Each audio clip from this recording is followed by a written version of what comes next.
person when God reaches out and touches him. And he, like other prophets, had their reasons why they were not fit for the work. And right away in the first chapter, we are finding that the prophet hears the words from God that are pretty choice words. You know, when somebody is angry, like parents may be angry, or we may be angry at other people, and we may have choice words whether we say them or whether we kept them inside or not for what maybe just happened. So those words we had in the first chapter of Isaiah, and the ones that Larry read were all about there is a new day coming. So it fits right in with the New Testament reading, going to the book of Matthew. Another good reason for our Sunday school going into Matthew this year is because all the way through in year A of the 3-year cycle for our Christian observations and readings come from mostly Matthew as far as the gospel readings. And so I think sometimes people who are young and children and maybe people that want to hear some good news for once wonder, why do we start with the 24th chapter of Matthew? Can't we just have things that are nice and sweet, and we have this soft baby that's going to be born, and here we start with some pretty harsh words again about being the necessity for watching and waiting. 36th verse beginning in the 24th chapter. But about that day and hour no one knows, neither the angels of heaven nor the Son, but only the Father. For as the days of Noah were, so will be the coming of the Son of Man. This is after Jesus has been in Jerusalem writing these things. For as those days before the flood, they were eating and drinking and marrying and giving in marriage until the day that Noah entered the ark. And they knew nothing until the flood came and swept them all away. So too will be the coming of the Son of Man. And then two will be in the field. One will be taken and one will be left. 2 women will be grinding meal together. One will be taken and one will be left. Keep awake, therefore, for you do not know on what day your Lord is coming. But understand this, if the owner of the house had known in what part of the night that the thief was coming, he would have stayed awake and would not have let his house be broken into. Therefore, you also must be ready, for the Son of Man is coming at an unexpected hour. The word of the Lord. Thanks be to God. When Don and I were living in Jeffersonville, Indiana, 3 years ago, it was true then, it's probably true still today if I listened to the Louisville news programs that come on at 6 o'clock morning and night. It took about 10 minutes, sometimes 12 minutes, to get through all the murders and the shootings that went on the night before in Louisville. And that just seemed really atrocious, and people were getting really sick and tired of it, particularly the 100-plus children's parents who were taken up in all of this because of the pain and suffering. When asked what is the solution, the police chief said that there's got to be a way in which we teach citizens to resolve their areas of conflict in ways without guns and weapons, and find conflict resolution in their lives. What a novel idea. We continue as a people to keep doing the same thing we have always done and expect to get some different kind of result. And so it is that we have that opportunity to turn our thinking around. And it's not a simple thing of just praying to God that things will change, but praying to God that God will give us the wisdom that there can be a new way and a new a set of circumstances that will replace the old. It was sure to be a step in the right direction to teach the citizenry how to resolve their conflicts and problems peacefully. And yet, it is our lesson coming from the prophet that tells us, but there is more. There is more. Whether it is a murderous action kind of thing happening in Louisville, or it is our own failures in thinking, we stop short because we are so caught up in our world and our way of thinking and our schedules and the errands that we have to make, that we do not recognize that Isaiah and Matthew both give us new wisdom upon which to think. In that vein, the prophet offers the beginning. Come, let us go up to the mountain of Yahweh, to the house of God of Jacob, and he will teach us of his ways, and we will walk in his paths. And when we do that, whether we are the people of the Old Testament, the New Testament, or the early church, or even today, when we're walking in his ways, and we do it long enough, new ways of dealing come to us. What would it be like for the warring parties there who were taught how to lay down their weapons in favor of having peace and peaceful engagement, going up to the mountain? What would happen? It is the mountain of Yahweh. What would it be like if we were to allow the prophet's request of the people to come together and soak into us in such a way that new life springs up in us as well? Then it would mean that we would be willing to heed the prophet's call. We don't do enough in the prophetic areas in our studies of Scripture, because if we did, we would recognize maybe even ourselves in the readings there, both in the negative and in the positive kind of sense. We learn that Isaiah is giving us the clue that there is one coming who is the light. Both texts are calling us to a purposeful journey that we are not quite sure how to get there at times, except to wait upon the Lord. In Isaiah, it is to go to the mountain of the Lord, the tallest, Mount Zion.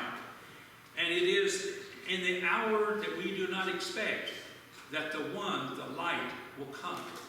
So this is a big reason for us to be studying Matthew 24, where we are shocked right into saying, wait a minute, we need to take a step back, take a deep breath, and maybe rethink our day's work, our day's errands, our day's wishes, and see if we can go up to the Lord. So what do we learn from the prophet's message today? We are to take instruction from the Lord. It's as simple as that for Isaiah. It's as simple as that for Matthew 24, for us to do so. During this Advent season, it is so easy to become distracted and taken away from what the main thing is for us to be doing. That doesn't mean we shouldn't go on doing our work and taking care of the animals and our pets and the people that we care about and the work that we have been given to do. But it does mean, I think, that we have our own time stepping back. Although life's distraction will take us into a area in which we maybe would not want to go, but eventually we get the proper instruction. We need to inform our ethics and the truth, and find new ways of looking at things that we have maybe not taken seriously before. We need the instruction to already be rooted in us next week. By the way, it doesn't get any better next week either, because John the Baptist comes on the scene, and boy, is he mad. Because he's going to tell us all kinds of things that's wrong with us. And I didn't select the lectionary readings, but I do understand that there's a message in it that further prepares us and prepares the way for the Lord. The second is finding peace is far more than just laying down weapons. It is finding common ground between adversaries. You know, I served not too far away from where the Hatfields and McCoys had their real problems with one another. And if you've seen the movies, if you have read the stories of they've had, and you sit there and wonder, couldn't somebody stop this somewhere along the line instead of just push in the direction of conflict? The Agricultural Extension Service in Pike County, they don't have it anymore. I can't find it on the website.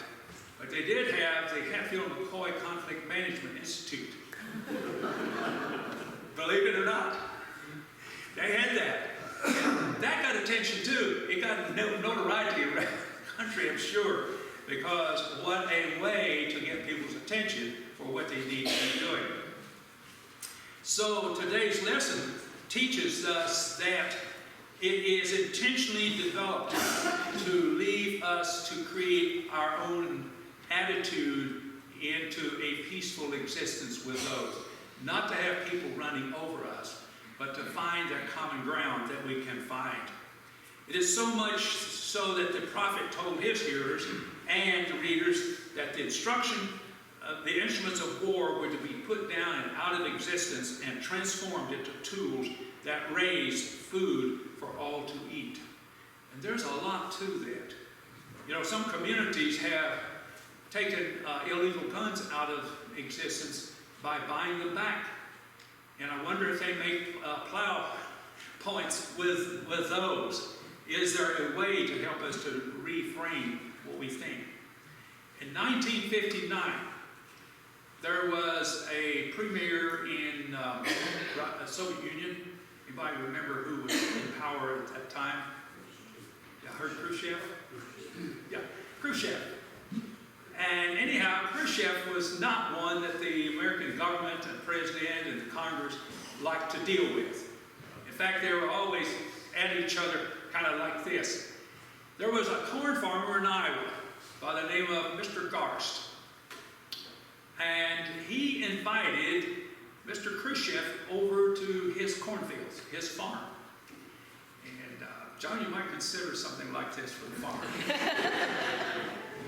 There's a wonderful ending in the story. He raised corn, lots of corn. It was great corn. It produced profusely. Khrushchev had a reason that he wanted to come and visit this farmer. And he came. The two had a great conversation, and they shared stories about how they had been growing corn in their country. What happened there that could not seem to happen in Washington and in other parts of our country?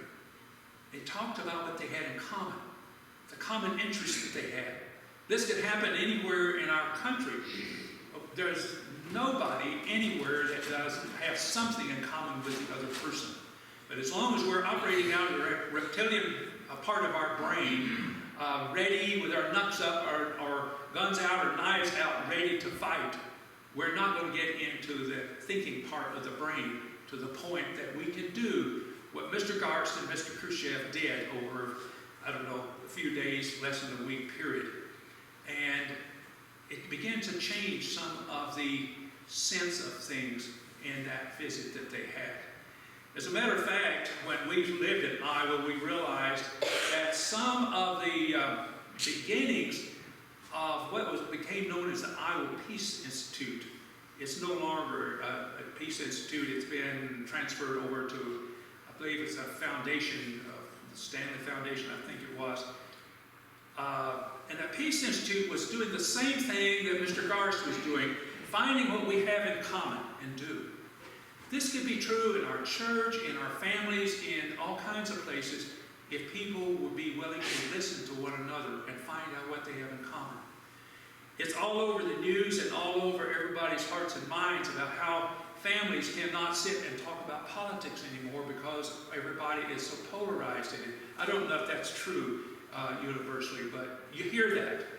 What would happen if we would say, okay, we're going to talk politics at Thanksgiving here, and we're going to find out what we have in common. What is the common denominator that we both can agree on? And eventually we move beyond all of that. So we have then a very novel idea, putting down the guns, the bombs, for just long enough to listen to the other side.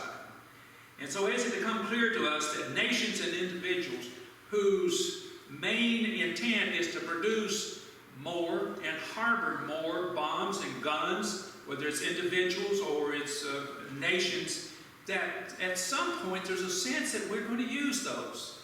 And if we did not have all of those, we might not be thinking much about conflict and war and what we think about somebody else. It is our time to move our focus from the short-lived kinds of attitudes that we may have that can be turned into plowshares, into common interests that we have. What are the common interests that all of us appreciate in each other and the people in the community and in our nation?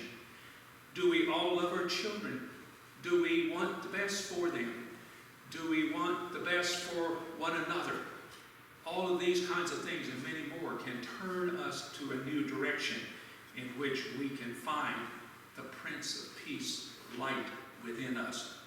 So it is in this Advent season we're preparing ourselves to receive the Christ child. And we're not going to tell you what his name is until about the week before Christmas, because in the meantime we're focusing on our preparation to be prepared and to be worthy of the kind of event that will happen. It is the Lord's mountain to which we are to go, not to the mountain of our own human means. It's time to be watchful, to be waiting. In the 24th chapter, he said, he knew what, as a homeowner knew what time the thief was coming, he would sit up at that moment and be in bed the rest of the time. The way Jesus tells it just doesn't work that way for him. It means that we are always doing. We may be, next chapter, Matthew 25, maybe doing Matthew 25 kinds of things while we're waiting and doing and being prepared to receive the Christ child. So when it comes to our lives, it is for us to release the blocks to peace. There are many blocks to peace, some of which in our conversation where we may be accusing the other person. There are many good things, and I'm sure it was in the Hatfield McCoy Peace Institute, that we set aside the criticisms and the judgments of the other person until we can find what we have in common. This table is what we have in common in Jesus Christ, and let us visit it today as we participate in the Lord's Supper. We are all as Christ's children to come. Well, when I was a child, at school and at home with parents, there were times we were being watchful. Do we remember those times? We were watching to see if our parents were looking or the teacher was looking. That's not the kind of watchfulness we're about now. Our watchfulness is dwelling in action, the kind of action that Jesus calls us to all through the Gospels, to be of compassion and care with others that we meet. Let us be watchful this week of how we greet and meet people on the streets or at home or over the phone or the texting that we have. How are we bringing about the peace of Christ? Let us go in that peace that only Christ can give. Let us go in that peace that is the compassion and the love and the justice of Christ, that we may be made whole as we follow him. In the name of the Father, and the Son, and the Holy Spirit. Amen.